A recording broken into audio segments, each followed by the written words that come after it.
내년은 3.1운동 100주년이 되는 해입니다.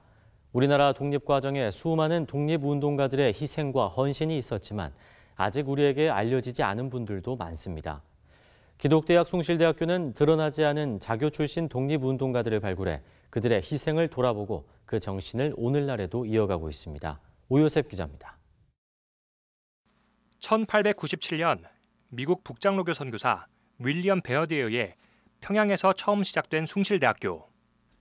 우리나라 최초의 근대 대학이자 당시 신문화와 신학문의 중심이었던 숭실대학이 일제로부터 불리던 말은 베일운동의 온상, 불령선인의 소굴 등이었습니다. 민족 정신과 기독교 신앙을 바탕으로 을사조약 반대투쟁과 배고인 사건, 조선국민회, 평양지역 3.1운동 등을 주도하고 수많은 항일 민족운동가를 배출했기 때문입니다. 일제의 신사참배 강요엔 잦은 패교로 맞서며 끝까지 민족의 자존심과 신앙의 절개를 지켰습니다.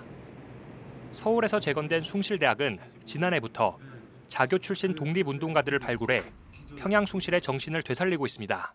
민족의 자존심을 지킨 유일한 대학, 또 기독교 신앙의 순수성을 지킨 유일한 대학이어서 기독교 민족대학으로서의 숭실의 역사를 좀 한번 복원하고 찾고, 그다음에 거기에 고귀한 희생을 했던 그 숭실의 선배들의 공적을 좀 현창하자 하는 그런 취지에서 시작이 됐습니다.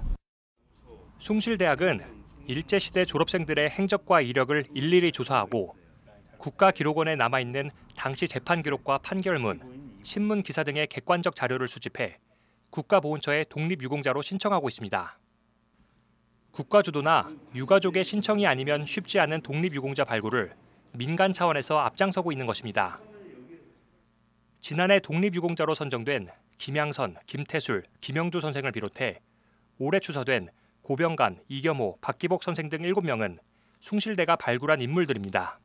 숭실대 한국기독교박물관 한명근 학예팀장은 숨겨진 독립유공자를 발굴해 그들의 정신을 후대에 계승하는 일이 더욱 활발히 일어나야 한다고 강조했습니다. 국권 회복을 위해서 자기 몸을 던져가면서 독립에 헌신했던 분들, 그런 고귀한 희생들이 사실은 좀 많이 묻혀가고 있고요. 지금의 독립유공자들 그 후손들도 굉장히 좀 어려운 삶을 살아가고 있는 게 사실입니다.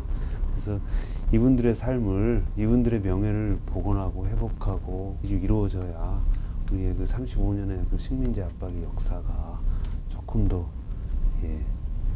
의미 있게 우리한테 역사적으로 좀 배울 수 있지 않을까 생각이 듭니다. 숭실대학은 앞으로 독립유공자 발굴 사업을 통해 평양 숭실의 정신과 시대적 소명을 다하는 대학의 역할을 학생들과 사회에 알릴 계획입니다. CBS 뉴스 오요셉입니다.